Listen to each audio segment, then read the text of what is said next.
Board पे ध्यान देना। आज का जो टॉपिक करेंगे बिल्कुल सिंपल और इंटरेस्टिंग है कि हमारा आज कैश रिसीव और कैश पेड की एंट्री करेंगे। कैश रिसीव और पेड, और वो भी विद डिस्काउंट वाली। लास्ट क्लास के अंदर हमने किया था कैश रिसीव या कैश पेड, सिंपल था वो, उसके अंदर डिस्काउंट कहीं भी इन्वॉल्व नहीं था। अब क्या आ जाएगा? डिस्काउंट आ जाएगा। इसके अंदर डिस्काउंट आएगा। सबसे पहले समझते हैं डिस्काउंट है क्या, उस पॉइंट को समझते हैं। नॉर्मली जनरली देखा जाए तो हर बिजनेसमैन के साथ ये हैपनिंग होता रहता है। और नॉर्मली मार्केट में किस तरीके से काम होता है, मैं एक बार उसका आपको बता देता हूं। मान लो एक मेरा ये बिजनेस है, मेरा एक ये बिजनेस है,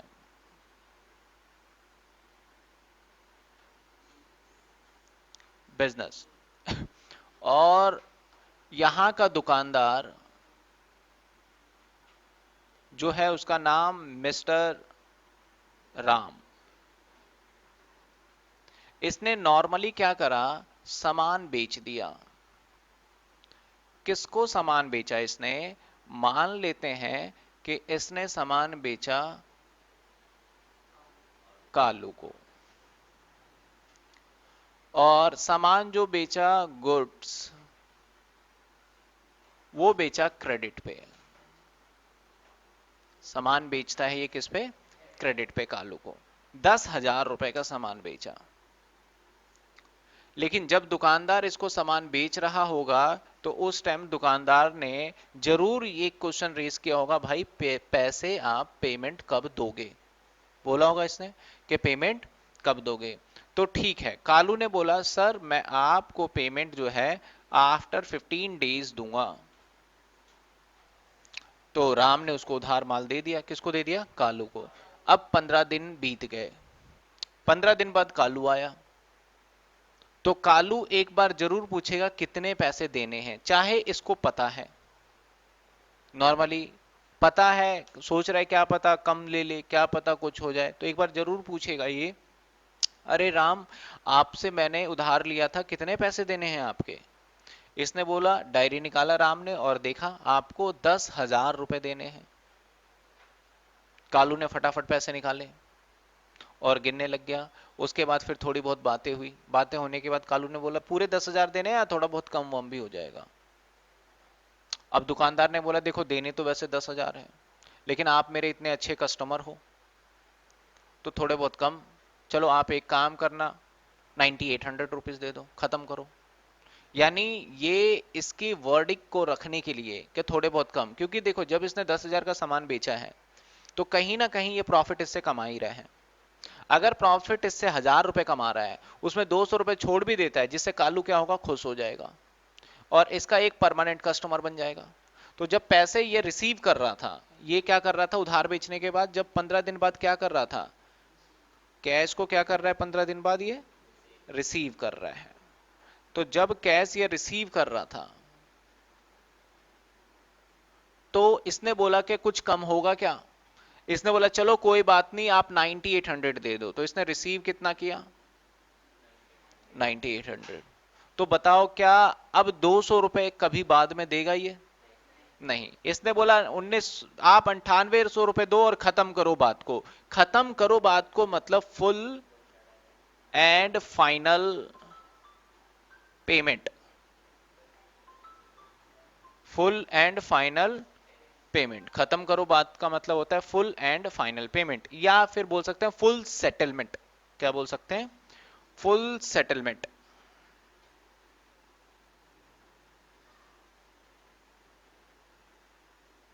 क्लियर?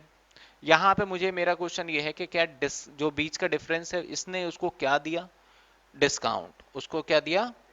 अब बिजनेसमैन के पॉइंट ऑफ व्यू से सोचो, बिजनेसमैन के पास 9,800 रुपीज आ गए, यानी इसके पास कैश आ गया, ठीक है।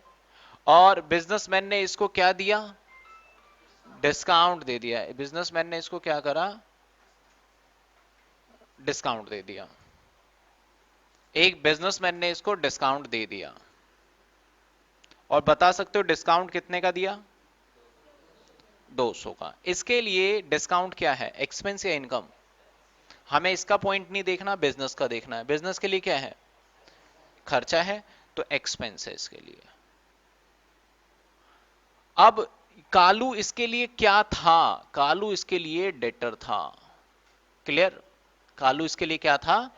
लेकिन जब ये पेमेंट दे देगा तो इसका डेटर यानी ये एसेट्स मान के बैठा था, पेमेंट देगा तो कम हो जाएगा ज्यादा होगा? कम हो जाएगा। इट मींस क्या होना चाहिए? क्रेडिट। तो यहां पे देखा जाए, जब कभी भी यहां पे हमें एक बात समझ में आता है, जब पैसे रिसीव करते हैं तो डिस्काउंट को क्या किया जाता है? दे देते हैं। यही हुआ ना? कैश को रिसीव किया और डिस्काउंट को दिया। कभी ऐसा नहीं हो सकता कि हम कैश भी ले रहे हैं और कालू को बोले तुम ही डिस्काउंट दो ना मुझे। नहीं हो सकता, क्योंकि हम कैश रिसीव करेंगे तो डिस्काउंट भी क्या करेंगे हम? अल्टीमेटली रिसीव किया जाएगा। Clear point? चलो, मैंने यहां पे देखो फर्स्ट हेडिंग क्या लिखा? Cash receive discount allowed. इसका मतलब समझ में आया? जब कभी भी कैश रिसीव होगा तो डिस्काउंट क्या होगा हमारा? अलाउड होगा। क्लियर? ठीक है, चलो अब हम इसका एक और एग्जांपल लेते हैं।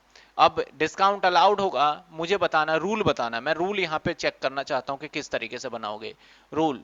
यहां पे एक तो कैश इन्वॉल्व है, चेक भी हो सकता है, मैं कैश कंसीडर कर रहा हूं। यहां पे डिस्काउंट इन्वॉल्व है और यहां पे नेम यानी पर्सन इन्वॉल्व है। ठीक है? कैश क्या होना चाहिए? कैश हमारा क्या है? और जब पैसे रिसीव करेंगे तो बढ़ेगा, यानी डिस्काउंट क्या है? एक्सपेंस। एक्सपेंस भी बढ़ेगा हमारा तो। और नेम क्या है? एसेट। और एसेट्स क्या होने वाला है? घटने वाला, तो क्या होना चाहिए? अब कुछ बच्चे बोल सकते हैं सर नेम कैसे एसेट्स है? क्योंकि नेम रिप्रेजेंटेटिव किसका है? डेटर का, और debtor will be assets. Debtor क्या होता है? एसेट्स। और एसेट्स कहीं ना कहीं हमारा क्या हो रहा होगा? डिक्रीज हो जाएगा। क्या ये कॉन्सेप्ट समझ में आ गया? कि हमारा क्या अब जनरल एंट्री क्या कर सकते हो मेरे इस वाले एग्जांपल का? बताओ क्या हो सकता है जनरल एंट्री? चलो एक मिनट रुक जाओ, आप बताओ। खत्म? Cash account debit, discount account debit, इसके बाद सोचो। टू कालू, नेम जो है टू कालू, पूरा एंट्री। ठीक है? तो ये हमने करा discount receive and discount allowed and cash receive. Same दूसरा एग्जांपल देखते हैं, आप मुझे बताना।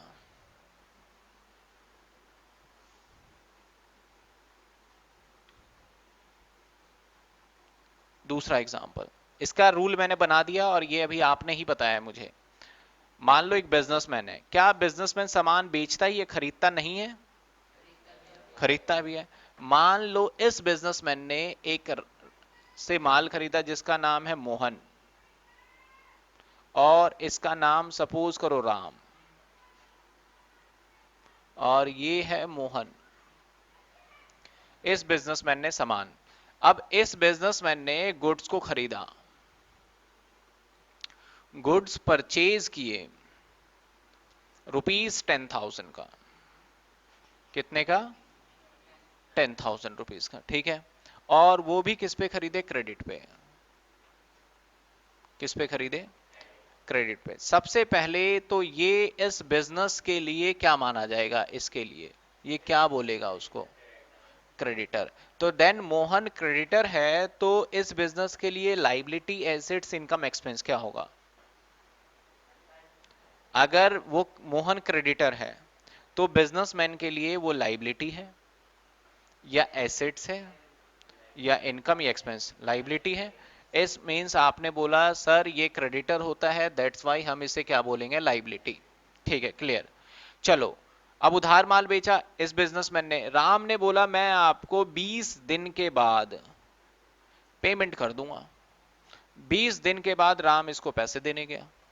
किसको देने गया? पेमेंट देने गया। फिर राम ने वही क्वेश्चन रेज किया कि कुछ कम हो जाएंगे। मोहन ने बोला हाँ, हम इसके पॉइंट ऑफ व्यू से सोच रहे हैं। मोहन ने बोला हाँ दे दो। हाँ, कितने देने आपको? 10,000। तो एक काम करो, आप 10,000 के आप दे दो 9500 रुपए, खत्म करो। इतना बचता नहीं है, लेकिन आप में और मुझ में आपसदारी वाली बात है, पुराने ग्राहक हो तो 9500 दो को खत्म करो। किसने बात बोली है? किससे बोला? राम से। राम अब इसे कितना पेमेंट कर रहा है? यानी राम इसको पेमेंट करेगा, राम इसको पेमेंट करेगा, पेमेंट। और पेमेंट में कैश में कर रहा है या बैंक से कर सकता है। कितने पेमेंट करा? 9500। क्या अब इसके पॉइंट ऑफ व्यू से बताना है, क्या राम डिस्काउंट दे रहा है इसे या डिस्काउंट मिल रहा है इसे? यानी डिस्काउंट रिसीव हो गया, तो डिस्काउंट रिसीव इसके लिए है, तो इसके लिए इनकम या एक्सपेंस? और इट शुड बी क्लियर, ठीक है। यहां भी 3 पॉइंट इन्वॉल्व है, नेम, डिस्काउंट रिसीव और कैश या बैंक। चलो अब मुझे बताओ कि जब हम पेमेंट दे रहे थे, पेमेंट ही तो दे रहे थे, तो हम डिस्काउंट क्या कर रहे थे? रिसीव किया हमने। तो मैंने यहां पे लिखा कैश अगर पेड करोगे तो डिस्काउंट क्या होगा? रिसीव होगा। ये पॉइंट आपको हमेशा याद रहना चाहिए। चलो इसके रूल बनाते हैं। रूल में एक तो कैश है, एक डिस्काउंट रिसीव है, डिस्काउंट रिसीव, और एक क्या है हमारा? नेम। चलो कैश क्या है इसके लिए? एसेट। अब जब पेमेंट करेगा तो क्या होगा? और इट शुड बी, डिस्काउंट क्या है इसके लिए? इनकम। इनकम क्या होता है? क्रेडिट। नेम, नेम क्या है? लाइबिलिटी। अभी बताया आपने नेम क्या है, तो लाइबिलिटी है, तो लाइबिलिटी घटेगा बढ़ेगा पेमेंट करने से? घटेगा। तो क्या होना चाहिए? डेबिट। क्या क्लियर है? क्या डेबिट और क्या क्रेडिट। इसकी जर्नल एंट्री क्या कर सकते हो आप? जर्नल एंट्री आप बताओ, जर्नल एंट्री क्या होना चाहिए? ये रहा आपके पास ट्रांजेक्शन, राम है, राम पेमेंट किसको कर रहा है? मोहन को। तो राम को तो छोड़ दो, मोहन को पैसा दिया गया, देने कितने थे? 10,000, दिए 9500, और डिस्काउंट कितने का ये बताओ? 500। जर्नल एंट्री बताओ क्या करेंगे यहाँ पे? रूल ये रहा, सोचो।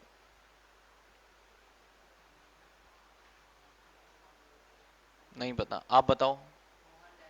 Mohan debit, to cash account, to discount account या डिस्काउंट रिसीव।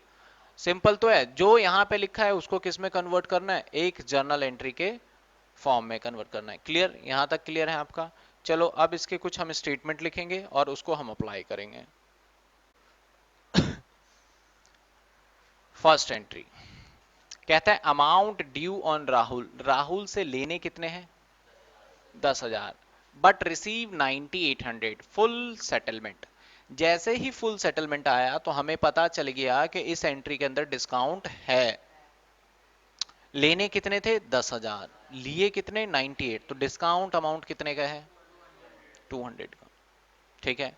रूल के हिसाब से क्या जर्नल एंट्री होना चाहिए? ये रहा इसका रूल। रूल के हिसाब से होना चाहिए कैश अकाउंट डेबिट, पैसा हमारे रिसीव करेंगे। डिस्काउंट क्या है बिजनेस के लिए? खर्चा। डिस्काउंट अकाउंट डेबिट, और ये सारा डील राहुल। कैश में कितना पेमेंट आना चाहिए? एंड डिस्काउंट में और इसमें 10,000। Being cash receives from Rahul. Clear? दूसरे क्वेश्चन में मैक्सिमम बच्चे गलती कर देते हैं। चेक रिसीव 1000 एंड डिस्काउंट, टीना से रिसीव किया और डिस्काउंट 100 है। चेक रिसीव कितना किया और डिस्काउंट कितना दिया? तो मुझे ये बताओ कि यहाँ पे डिस्काउंट तो 100 रुपए पता चल रहा है, मुझे पैसे कितने मिले? अब आंसर कुछ बच्चों के अलग अलग आते हैं। कुछ बच्चे सोच रहे हैं कि 900, कुछ बच्चे सोच रहे हैं 1100, कुछ बच्चे सोच रहे हैं 1000, और कुछ बच्चे कुछ नहीं सोच रहे। मुझे दूसरा क्वेश्चन मेरा रेज होता है, टीना से मुझे कितने पैसे लेने थे? टीना से 1100 लेने थे या 1000 लेने थे, फिर ये डाउट आ रहा है। ठीक है, अब मैं एक एग्जांपल लेता हूं, उसके हिसाब से आप बताना। एग्जांपल में सपोज करो, मैं एक एग्जांपल, रिसीव चेक है ना, मान लो मैंने चेक रिसीव किया, ये मान लेते हैं मेरे पास एक चेक है, ये चेक मैंने किससे रिसीव किया? टीना से। टीना ने मुझे चेक दे दिया और इस चेक के ऊपर कितना मेंशन किया? चेक के ऊपर 1000 रुपए मेंशन किया। टीना ने मुझे कितने मेंशन करके दिए चेक? 1000 रुपए। अब इस चेक को मैं कहां डालूंगा? बैंक में डाल दूंगा। और बैंक में मेरे अकाउंट में पैसा कितना आ जाएगा? 1000 रुपीज आ जाएगा। और टीना ने बोला कि मैंने 1000 रुपए उससे ले लिए और बोले 100 रुपए का डिस्काउंट, तो इसका मतलब टीना से लेने कितने रहे होंगे? 1100। तभी तो उसने 1000 रुपए का चेक दिया और 100 रुपए का क्या हो गया? डिस्काउंट। यानी टीना से लेना था हमारा 1100 रुपए। अब जर्नल एंट्री देखो, एंट्री क्या करेंगे? चेक आया तो हमें क्या लिखना चाहिए? Bank account debit. कितने का? 1000 रुपए। 900 मत कर देना, बच्चे क्या करते हैं 100 रुपए डिस्काउंट को माइनस करके जैसे यहां करा था यहां भी 900 कर देते हैं, तो वो क्या हो जाएगा? गलत। दोनों स्टेटमेंट अलग है। इसमें कैसे पता चला डिस्काउंट है? क्योंकि डिस्काउंट वर्ड है। इसके बाद डिस्काउंट अकाउंट डेबिट, इसको कई बार हम क्या करते हैं डिस्काउंट अलाउड भी लिख देते हैं। Debit account debit. और टू टीना, और टीना इसमें 100 रुपए, और टीना में कितने पैसे लिखेंगे हम? अमाउंट क्या लिखा जाएगा टीना में? 1100 रुपीज। बीइंग, इसकी बीइंग आप लिखोगे, बीइंग क्या होगा बताओ? Check receive from Tina and discount allowed ₹100। ठीक है। अगला point third, amount due 5000 and cash receive 4800। अब बताओ यहां डिस्काउंट कितने का है? क्या यहां पे फुल सेटलमेंट वर्ड है? क्या यहां डिस्काउंट वर्ड है? मींस डिस्काउंट है ही नहीं यहां। यहां पे डिस्काउंट है ही नहीं। कई बार आपको एग्जामिनर इसी तरीके से दो एंट्री देता है और आप उसमें कंफ्यूज हो जाते हो, जैसे कि अभी आपने जवाब दिया यहाँ पे डिस्काउंट कितने का है? 200 का, लेकिन जेन्युइन क्या है, एक्चुअली क्या है यहाँ पे? डिस्काउंट नहीं है। तो एंट्री क्या होगा? सिर्फ कैश रिसीव। कितने से एंट्री करें? 4800 से या 5000 से? 4800 से करेंगे। एंट्री क्या होगा सोचो? अब अमाउंट ड्यू, अब ये नहीं पता कि किससे लिया जा रहा है, पार्टी का नाम नहीं पता, तो लिया जा रहा होगा डेटर से ही लिया जा रहा होगा। तो हम यहाँ पे कर सकते हैं cash account debit to debtor account, और कितने रुपए से? 4800 से। तो सबसे पहला पॉइंट हमें ये पता होना चाहिए कहाँ डिस्काउंट है और कहाँ डिस्काउंट नहीं है। जहां फुल सेटलमेंट या डिस्काउंट वर्ड आ जाए वहां पे डिस्काउंट है। दूसरी बात, ये डिस्काउंट रिसीव हो रहा है या अलाउड, वो पता चलेगा कैश पे, कि कैश रिसीव कर रहे हैं या फिर पेड कर रहे हैं। क्लियर? तो थर्ड वाली एंट्री खुद कर सकते हो आप। चलो ये क्लास वर्क, और इसके अंदर एंट्री मैंने बता दिया होगा आपका debtor account debit, sorry cash account debit to debtor. नाम होता तो उसमें नाम लिख देते। क्लियर? ठीक है। चलिए एक बार आप इसको नोट करिए।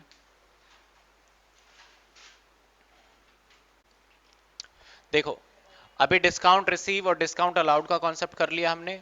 अब आता है कैश पेड। जब कैश पेड करेंगे तो हमारा डिस्काउंट क्या होता है? रिसीव होता है। यहां पे क्या था? कैश रिसीव और डिस्काउंट अलाउड। अब एंट्री में रूल अभी आपने बनाया था। अब देखो मेरा एंट्री क्या कहता है? Amount due 1000 to Sohan. Sohan को 1000 रुपीज देने थे, but paid 950 in full settlement. लेकिन मैंने पेमेंट कितना किया? 9। यहाँ पे डिस्काउंट है या नहीं? कितने का? 50। अब जनरल एंट्री सोचो, कैश क्रेडिट होगा, डिस्काउंट रिसीव क्रेडिट होगा और नेम डेबिट हो जाएगा। तो एंट्री है Sohan, Sohan debit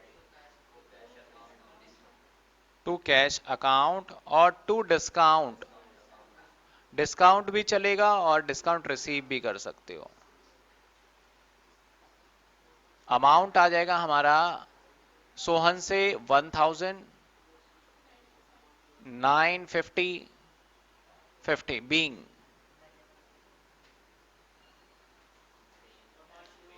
cash paid to Sohan,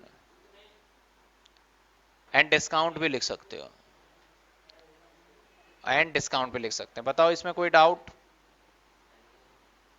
clear? इसमें कोई डाउट?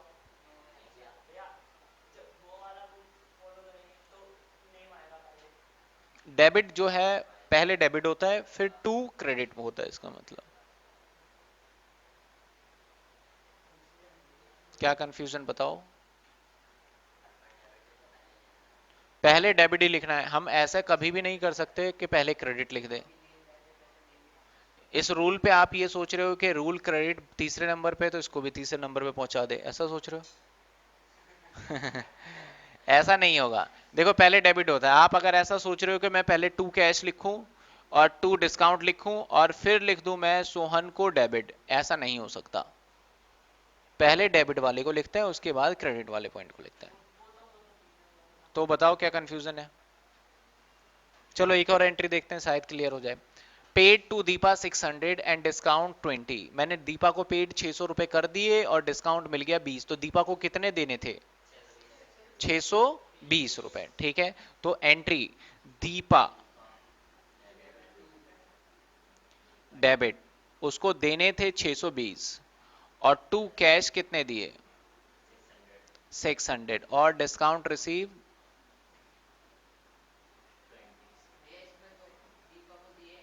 हाँ जी,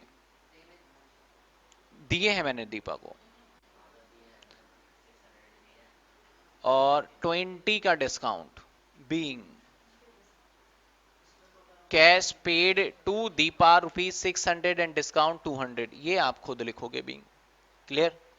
तो सबसे पहले और लास्ट वाले में बताओ क्या डिस्काउंट है? थर्ड में नहीं है डिस्काउंट। सिंपल एंट्री क्या करेंगे बता सकते हो? कैश अकाउंट डेबिट या फिर अमाउंट ड्यू एंड रिसीव। अच्छा मैंने रिसीव कर दिया यहाँ पे गलती से, अब यहाँ पे हम कर देते हैं एंड पेड, ठीक है क्लियर। टू सोनल। अब बताओ एंट्री क्या करें? Sonal debit to cash account, clear.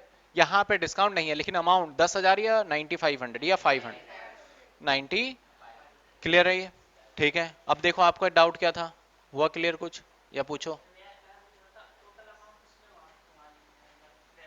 नहीं डेबिट में नहीं, जितना जिससे ट्रांजैक्शन है उसका वो लिखेंगे, और हमेशा डेबिट और क्रेडिट हमारा इक्वल आना चाहिए। तो टोटल देखो, इससे मुझे इतने पैसे ड्यू था, जिसपे जो जिस पार्टी के ऊपर था, डेटर कितने का था? 10 का, तो क्रेडिटर 10 का हो गया, हमारा क्रेडिट 10 में हो गया। यहाँ पे क्रेडिटर कितने का था? 1000 का, तो उसी से करेंगे जितने से अमाउंट होगा उसका। Due on Rahul but receive 9800।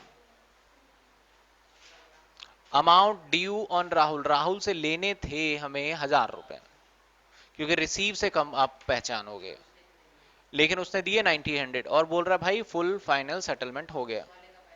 उसका था amount due to Sohan, Sohan को देने इतने थे, मुझे मुझे देने थे, और लेकिन मैंने दिए 950, वो भी फुल सेटलमेंट में। वहां पेमेंट है और यहाँ पे रिसीव है। क्लियर। चलिए नोट करिए फटाफट।